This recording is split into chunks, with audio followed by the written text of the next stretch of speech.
আসসালামু আলাইকুম। দেখতেই পাচ্ছেন আমি একটা শসার বাগানের মধ্যে। তো এই শসার বাগানটি মূলত মালিনী এবং তামিম প্লাস দিয়ে চাষাবাদ করা হয়েছে। তো এখন আমি আপনাদেরকে ঘুরে ঘুরে এই শসার বাগানটি দেখাবো।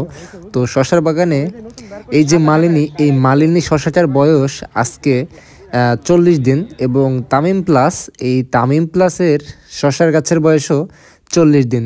তো দেখেন এই যে মাথা, এই মাথার এখানেই দেখেন একটা জালি সেট হয়েছে, তার পরের গিটে একটা জালি সেট, তার পরের গিটেও আরেকটি জালি সেট হয়েছে। এটা হচ্ছে আপনার তামিম প্লাস। তো তামিম প্লাসে আসলেই প্রত্যেকটা গিটেই জালি সেট হয়ে যাচ্ছে এই 40 দিন বয়সেই। তো আশা করছি সকলেই বুঝতে পারছেন যে কেমন ফলন হয় তামিম প্লাস আর মালিনী শসা। তো এই যে এখন আমি এই তামিম প্লাসের এই শসার গাছগুলো দেখাচ্ছি, তো একটু পরেই আপনারা দেখতে পারবেন যে তামিম প্লাস ছাড়াও মালিনী শসা কেমন হয়। এই যে দেখেন মালিনী শসা কত সুন্দর ফল সেটিংগুলো হয়ে গেছে। তো ফলের আকার, শেপ, সাইজ সত্যি খুবই সুন্দর। এই যে প্রত্যেকটা গাছেই দেখেন মালিনী শসার সুন্দর ফল সেটিং শুরু হয়ে গেছে। এই যে প্রত্যেকটা গিটেই জালি রয়েছে।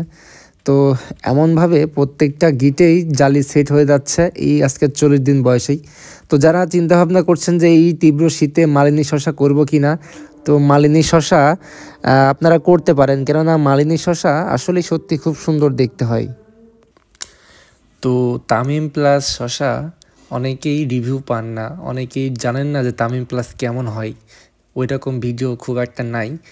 তো তাদের উদ্দেশ্যে আমি আজকের এই ব্লগটির মাধ্যমে আপনাদেরকে বলতে চাই যে তামিম প্লাস শীতের সত্যি অসাধারণ একটি জাত। আর কি বলে মালিনী, এই মালিনী শসাও খুবই সুন্দর একটি জাত। প্রত্যেকটা গিটেই জালি সেটিং হয়ে গিয়েছে এই 40 দিন বয়সে। মূলত এই প্রজেক্টটা অক্টোবরের 30 তারিখে লাগানো। তো নভেম্বর চলে গিয়েছে পুরো একটি মাস, আজকে ডিসেম্বরের 10 তারিখ যখন ভিডিওটি মেকিং করি। তো এই জন্য গাছের বয়স 40 দিন। তো 40 দিনে ফল দেখেন গাছে কি পরিমাণ ফল সেটিং শুরু হয়ে গেছে। তো আশা করছি 2-3 দিনের মধ্যেই ফলগুলো হারভেস্ট করার উপযুক্ত হয়ে যাবে। এই যে দেখেন শেপ, সাইজ, কালার সত্যি একবারে দেশি শসার মতো। মাশাআল্লাহ খুবই সুন্দর হয়েছে এই ভাইয়ের প্রজেক্টটি। তিনি অত্যন্ত যত্ন সহকারে গাছগুলোর পরিচর্যা করেছেন। তিনি করেছেন 4 ফিটের মালচিংয়ে ডাবল বেডে। তো তার এই মালচিংয়ের করার ফলে শসার গাছগুলোর গ্রোথ মাশাআল্লাহ খুবই সুন্দর। দেখেন এই যে কালারগুলো দেখেন, শসা একদম দেশি শসার মতো, খুবই সুন্দর কালার, শেপ, সাইজ আসছে। তো আপনারা যারা ভাবেন যে মালিনী শসা করব কি না, তামিম প্লাস শসা করব কি না, এগুলা দেখতে একবারে দেশির মতো হয়। তো আমি চেষ্টা করব যে আপনাদেরকে প্রত্যেকটা শসার খেতে গিয়ে কেমন হয় জানাতে, যে প্রত্যেকটা শসা কেমন দেখতে হয়, দেশি নাকি অন্য দেশের মতো, যে কালো যে শসাগুলো যেমন সাবিরা বা তুষারা এই টাইপের যে কালো জাত এরকম কিনা। তো আমি চেষ্টা করব প্রত্যেকটা জাতের শসা কেমন হয়, কোন সময় কোনটা ভালো হয় সেগুলো আপনাদেরকে দেখানোর জন্য।